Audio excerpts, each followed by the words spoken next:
Chapter 5. Possibilities of a pleasant outing. It was a family saying that you never knew which way Charlotte Bartlett would turn. She was perfectly pleasant and sensible over Lucy's adventure. Found the abridged account of it quite adequate, and paid suitable tribute to the courtesy of Mr. George Emerson. She and Miss Lavish had had an adventure also. They had been stopped at the Diazio coming back, and the young officials there, who seemed impudent and doucereux,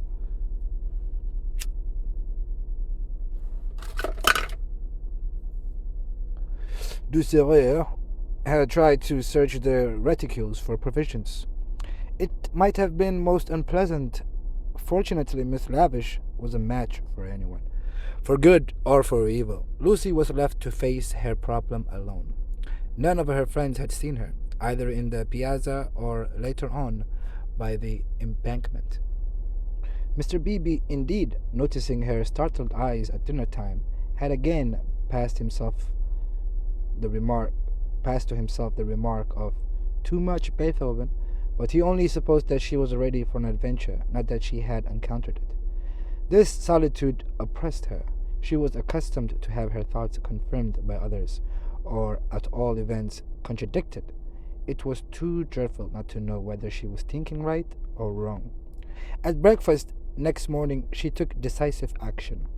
There were two plans between which she had to choose. Mr. Beebe was walking up to the Torre del Gallo with the Emersons and some American ladies. Would Miss Bartlett and Miss Honeychurch join the party? Charlotte declined for herself. She had been there in the rain the previous afternoon, but she thought it an admirable idea for Lucy, who hated shopping, changing money, fetching letters, and other irksome duties, all of which Miss Bartlett must accomplish this morning.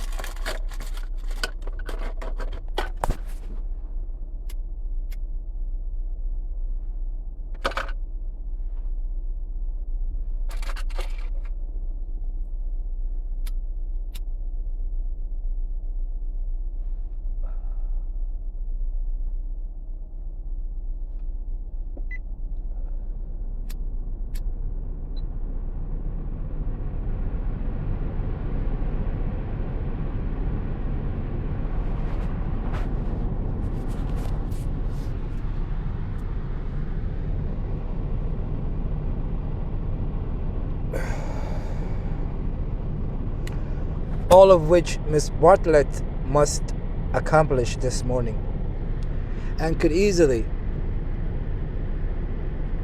accomplish alone. "No, Charlotte," cried the girl with real warmth. "It is very kind of Mr. Beebe, but I am certainly coming with you. I had much rather." "Very well, dear," said Miss Bartlett, with a faint flush of pleasure that called forth a deep flush of shame on the cheeks of Lucy. How abominably she behaved to Charlotte, now as always. But now she should alter. All morning she would be really nice to her. She slipped her arm into her cousin's, and they started off along the Lungs Arno. The river was a lion that morning in strength, boys in color. Miss Bartlett insisted on leaning over the parapet to look at it. She then made her usual remark, which was, "How do I wish Freddie and your mother could see this too." Lucy fidgeted. It was tiresome of Charlotte to have stopped exactly where she did. "Look, Lucia, you are watching for the Torre del Gallo party. I feared you would repent of your choice." Serious as the choice had been, Lucy did not repent. Yesterday had been a muddle, queer and odd, the kind of a thing one could not write down easily on paper. But she had a feeling that Charlotte and her shopping were preferable to George Emerson and the summit of Torre del Gallo. Since she could not unravel the tangle, she must care not to re-enter it. She could protest sincerely against Miss Bartlett's insinuations. But though she had avoided the chief actor, the scenery unfortunately remained. Charlotte, with the complacency of fate, led her from the river to the Piazza Signora. She could not have believed that stones, a loggia, a fountain, a palace tower would have such significance. For a moment she understood the nature of ghosts. The exact site of the murder was occupied, not by a ghost, but by Miss Lavish, who had the morning newspaper in her hand. She hailed them briskly. The dreadful catastrophe of the previous day had given her an idea which she thought would work up into a book. "Oh, let me congratulate you," said Miss Bartlett, "after your despair of yesterday. What a fortunate thing! Aha, Miss Honeychurch. Come, you here, I'm in luck. Now, you are to tell me absolutely everything that you saw from the beginning." Lucy poked at the ground with her parasol. "But perhaps you would rather not?" "I am sorry. If you could manage without it, I think I would rather not." The elder ladies exchanged glances, not of disapproval. It is suitable that the girl should feel deeply. "It is who I am sorry. It is I am who's sorry," said Miss Lavish. "Literary hacks are shameless creatures. I believe there is no secret of the human heart into which we wouldn't pry." She marched cheerfully to the fountain and back, and did a few calculations in realism. Then she said that she had been in the piazza since 8 o'clock collecting material. A good deal of it was unsuitable, but of course one always had to adapt. The two men had quarreled over a 5-franc note. For the 5-franc note she should substitute a young lady, which would raise the tone of the tragedy, and at the same time furnish an excellent plot. "What is the heroine's name?" asked Miss Bartlett. "Lenora," said Miss Lavish. Her own name was Eleanor. "I do hope she's nice." That desideratum would not be omitted. That desideratum would not be omitted. "And what is the plot?" "Love, murder, abduction, revenge was the plot. But it all came while the fountain plashed to the satyrs in the morning sun." "I hope you will excuse me for boring on like this," Miss Lavish concluded. "It's so tempting to talk to really sympathetic people." "Of course. This is the barest outline. There will be a deal of local coloring, descriptions of Florence and the neighborhood, and I shall also introduce some humorous characters. And let me give you all fair warning. I intend to be unmerciful to the British tourist." "Oh, you wicked woman," cried Miss Bartlett. "I am sure you are thinking of the Emersons." Miss Lavish gave a Machiavellian smile. "I confess that in the Italy my sympathies are not with my own countrymen. It is the neglected Italians who attract me, and whose lives I am going to paint so far as I can. For I repeat, and I insist, and I have always held most strongly, that a tragedy such as yesterday's is not the less tragic because it happened in humble life." There was a fitting silence when Miss Lavish had concluded. Then the cousins wished success to her labors, and walked slowly away across the square. "She is my idea of a really clever woman," said Miss Bartlett. That last remark struck me as particularly true. It should be a most pathetic novel. Lucy assented. At present her great aim was not to get put into it. Her perceptions this morning were curiously keen, and she believed that Miss Lavish had her on trial for an ingenue. "She is emancipated, but only in the very best sense of the word," continued Miss Bartlett slowly. "None but the superficial would be shocked at her. She had a long talk yesterday. She believed in justice and truth and human interest. She told me also that she has a high opinion of the destiny of woman." "Mr. Eager, why, how nice! What a pleasant surprise!" "Oh, not for me," said the chaplain blandly, "for I have been watching you and Miss Honeychurch for quite a little time." "We were chatting to Miss Lavish," his brow contracted. "So I saw. Were you indeed?" "Andate via sono occupato." The last remark was made to a vendor of panoramic photographs who was approaching with a courteous smile. "I am about to venture a suggestion. Would you and Miss Honeychurch be disposed to join me in a drive some day this week? A drive in the hills? We might go up by the Fiesole and back by Settignano. There is a point on that road where we could get down and have an hour's ramble on the hillside. The view thence of Florence is most beautiful, far better than the hackneyed view of Fiesole. It is the view that Alessio Baldovinetti is fond of introducing into his pictures." The man had a decided feeling for landscape. "Decidedly, but who looks at it today? Ah, the world is too much for us. Miss Bartlett had not heard of Alessio Baldovinetti, but she knew that Mr. Eager was no commonplace chaplain. He was a member of the residential colony who had made Florence their home. He knew the people who never walked about with Baedekers, who had learned to take a siesta after lunch, who took drives the pension tourists had never heard of, and saw by private influence galleries which were close to them, living in delicate seclusion, some in furnished flats, others in Renaissance villas on Fiesole Slope.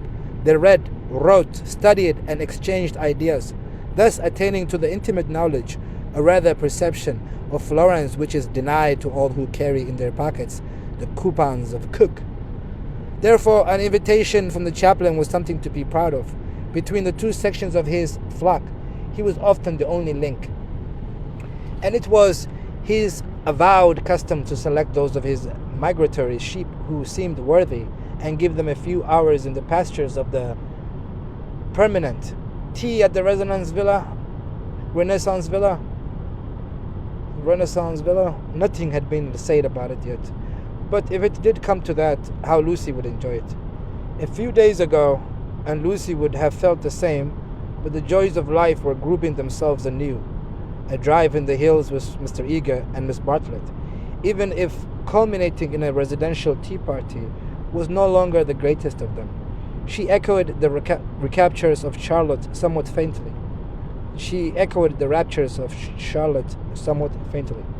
Only when she heard that Mr. Baby was also coming did her thanks become more sincere. "So we shall be a partia chiarea," said the chaplain. "In these days of toil and tumult, one has a great need of the country and its message of purity. Andate via, andate presto, presto. Ah, the town, beautiful as it is the town." They assented. This very square, so I'm told, witnessed yesterday the most sordid of tragedies. To one who loves the Florence of Dante and Savonarola, there is something portentous in such desecration, and portentous and humiliating. "Humiliating indeed," said Miss Bartlett. "Miss Honeychurch happened to be passing through as it happened. She can hardly bear to speak of it." She glanced at Lucy's pump. And how came we to have you here?" asked the chaplain paternally. Miss Bartlett's recent liberalism oozed away at the question. "Do not blame her, please, Mr. Eager. The fault is mine. I left her unchaperoned." "So you were here alone, Miss Honeychurch?" His voice suggested sympathetic reproof, but at the same time indicated that a few harrowing details would not be unacceptable. His dark, handsome face drooped mournfully towards her to catch her reply. "Practically. One of our pension's acquainted kindly brought her home," said Miss Bartlett, adroitly concealing the sex of the preserver. "For her also it must have been a terrible experience. I trust that neither of you at all, that it was not in your immediate proximity." Of the many things Lucy was noticing today, not the least remarkable was this: the ghoulish fashion in which respectable people will nipple after blood. George Emerson had kept the subject strangely pure. "He died by the fountain, I believe," was her reply. "And you and your friend were over at the loggia? That must have saved you much. You have not, of course, seen the disgraceful illustrations which the gutter press. This man is a public nuisance. He knows that I'm a resident perfectly well, and yet he goes on worrying me to buy his vulgar views." Surely the vendor of photographs was in league with Lucy, in the eternal league of Italy with use. He had suddenly extended his book before Miss Bartlett and Miss Eager, binding their hands together by a long glossy ribbon of churches, pictures, and views. "This is too much," cried the chaplain, striking petulantly at one of Fra Angelico's angels. She tore. A shrill cry rose from the vendor. The book, it seemed, was more valuable than one would have supposed. "Willingly would I purchase," began Miss Bartlett. "Ignore him," said Mr. Eager sharply, and they all walked rapidly away from the square. But an Italian can never be ignored, least of all when he has grievance. His mysterious persecution of Mr. Eager became relentless. The air rang with his threats and lamentations. He appealed to Lucy. Would not she intercede? He was poor, he sheltered a family, the tax on bread, he waited, the gibberish, he was recompensated. He was dissatisfied. He did not leave them until he had swept their minds clean of all thoughts, whether pleasant or unpleasant. Shopping was the topic that now ensued. Under the chaplain's guidance, they selected many hideous presents and mementos, florid little picture frames that seemed fashioned in gilded pastry, other little frames, more severe, that stood on little vessels, and were carven out of oak, a blotting book of vellum, a Dante of the same material, a sheep mosaic brooches, which the maids next Christmas would never tell from real, pins, pots, heraldic saucers, brown art photographs, Eros and Psyche in alabaster, St. Peter to match, all of which would have cost less in London.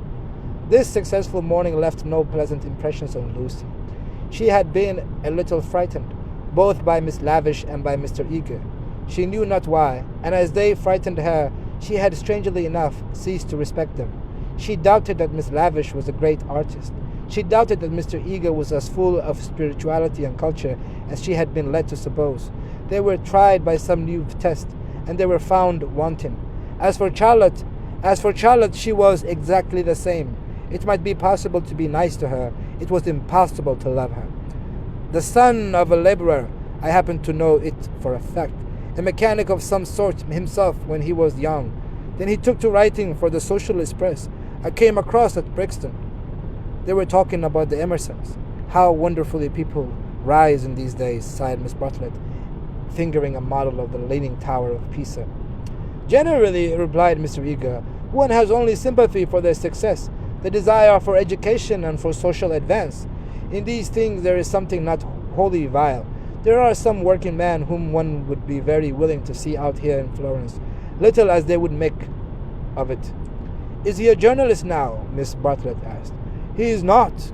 He made an advantageous marriage. He uttered this remark with a voice full of meaning, and ended with a sigh. Oh, so he has a wife. Dead, Miss Bartlett, dead. I wonder how he has the effrontery to look me in the face, to dare to claim acquaintance with me. He was in my London parish long ago, the other day in Santa Croce, when he was with Miss Honeychurch. I snubbed him. Let him beware that he does not get more than a snub. What? Cried Lucy, flushing. Exposure? Hissed Mr. Eager. He tried to change the subject, but in scoring a dramatic point, he had interested his audience more than he had intended. Miss Bartlett was full of a very natural curiosity. Lucy, though she wished never to see the Emersons again, was not disposed to condemn them on a single word. Do you mean, she asked, that he is an irreligious man? We know that already. Lucy, dear, said Miss Bartlett, gently reproving her cousin's penetration. I should be astonished if you knew it at all. The boy, an innocent child at the time, I will exclude. God knows what his education and his inherited qualities may have made him. Perhaps, said Miss Bartlett, it is something that we had better not hear. To speak plainly, said Mr. Eager, it is, I will say no more. For the first time, Lucy's rebellious thoughts swept out in words. For the first time in her life. You have said very little. It was my intention to say very little, was his frigid reply. He gazed indignantly at the girl, who met him with equal indignation. She turned towards him from the shop counter. Her breast heaved quickly. He observed her brow, and the sudden strength of her lips. It was intolerable that she should disbelieve him. Murder, if you want to know, he cried angrily. The man murdered his wife. How? She retorted. To all intents and purposes, he murdered her. That day in Santa Croce, did they say anything against me? Not a word, Mr. Eager, not a single word.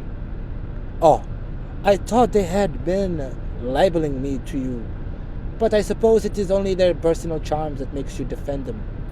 I am not defending them, said Lucy, losing her courage and relapsing into the cold, chaotic methods. They are nothing to me. How could you think she was defending them? Said Miss Bartlett, much discomfited by the unpleasant scene. The shopman was possibly listening. She will find it difficult, for that man has murdered his wife in the sight of God. The addition of God was striking, but the chaplain was really trying to qualify a rash remark. A silence followed, which might have been impressive, but was merely awkward. Then Miss Bartlett hastily purchased the leaning tower and led the way into the street. I must be going, said he, shutting his eyes and taking out his watch. Miss Bartlett thanked him for his kindness and spoke with enthusiasm of the approaching drive. Drive? Oh, is our drive to come off? Lucy was recalled to her manners, and after a little exertion, the complacency of Mr. Eager was restored. Bother the drive, exclaimed the girl as soon as he had departed. It is just a drive we had arranged with Mr. Beebe without any fuss at all. Why should he invite us in that absurd manner? We might as well invite him. We are each paying for ourselves. Miss Bartlett, who had intended to lament over the Emersons, was launched by this remark into unexpected thoughts. If that is so, dear, if the drive we and Mr. Beebe are going with Mr. Eager is really the same as the one we are going with Mr. If that is so, dear, if the drive we and Mr. Beebe are going with Mr. Eager is really the same as the one we are going with Mr. Beebe, then I foresee a sad kettle of fish. How? Because Mr. Beebe has asked Eleanor Lavish to come, too. That will mean another carriage. Far worse, Mr. Eager does not like Eleanor. She knows it herself. The truth must be told. She is too unconventional for him. They were now in the newspaper room at the English Bank. Lucy stood by the central table, heedless of Punch and Graphic, trying to answer, or at all events to formulate the questions rioting in her brain. The well-known world had broken up, and there emerged Florence, a magic city where people thought and did the most extraordinary things. Murder, accusations of murder, a lady clinging to one man and being rude to another. Were these the daily incidents of her streets? Was there more in her frank beauty than met the eye? The power, perhaps, to evoke passions, good and bad, and to bring them speedily to a fulfillment? Happy Charlotte, who, though greatly troubled over things that did not matter, seemed oblivious to things that did, who could conjecture with admirable delicacy where things might lead to, but apparently lost sight of the goal as she approached it. Now she was crouching in the corner, trying to extract a circular note from a kind of linen nosebag, which hung in chaste concealment round her neck. She had been told that this was the only safe way to carry money in Italy. It must not only be broached within the walls of the English Bank. As she groped, she murmured, "Whether it is Mr. Beebe who forgot to tell Mr. Eager, or Mr. Eager who forgot when he told us, or whether they have decided to leave Eleanor out altogether, which they could scarcely do, but in any case we must be prepared. It is you they really want. I'm only asked for appearances. You shall go with the two gentlemen, and I and Eleanor will follow behind. A one-horse carriage would do for us. Yet how difficult it is." "It is indeed," replied the girl, with a gravity that sounded sympathetic. "What do you think about it?" asked Miss Bartlett, flushed from the struggle and buttoning up her dress. "I don't know what I think, nor what I want." "Oh, dear Lucy, I do hope Florence isn't boring you. Speak the word, and as you know, I will take you to the ends of the earth tomorrow." "Thank you, Charlotte," said Lucy, and pondered over the offer. There were letters for her at the bureau, one from her brother, full of athletics and biology, one from her mother, delightful as only her mother's letters could be. She has read in it of the crocuses which had been bought for yellow, and were coming up puce, of the new parlour maid who had watered the ferns with essence of lemonade, of the semi-detached cottages which were running summer streets and breaking the heart of Sir Harry Otway. She recalled the free, pleasant life of her home, where she was allowed to do everything, and where nothing ever happened to her.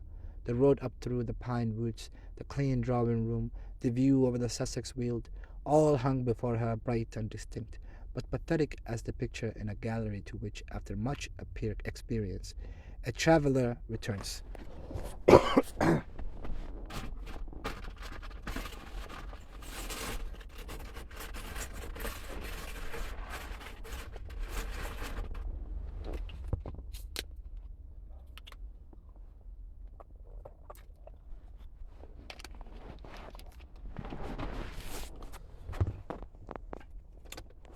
And the news? Asked Miss Bartlett.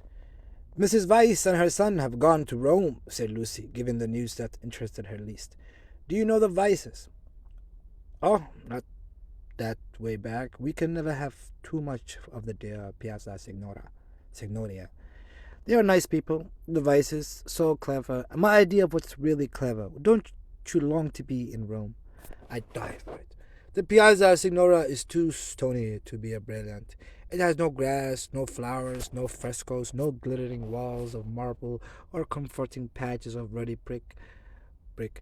By an odd chance, unless we believe in a presiding genius of places, the statues that relieve its severity suggest not the innocence of childhood, nor the glorious bewilderment of youth, but the conscious achievement of maturity. Perseus and Judith, Hercules and Thesnelda, they have done or suffered something, and though they are immortal, immortality has come to them after experience, not before. Here, not only in the solitude of nature, might a hero meet a goddess, or a heroine a god. La ilaha illallah. Charlotte, cried the girl suddenly, here's an idea. What if we popped off to Rome tomorrow? Straight to the Vice's hotel. For I do know what I want. I am sick of Florence. No, you said you'd go to the ends of the earth. Do. Miss Bartlett, with equal vivacity, replied, Oh, you droll person, pray what would become of your drive in the hills? They passed together through the gaunt beauty of the square, laughing over the unpractical suggestion. End of chapter 5.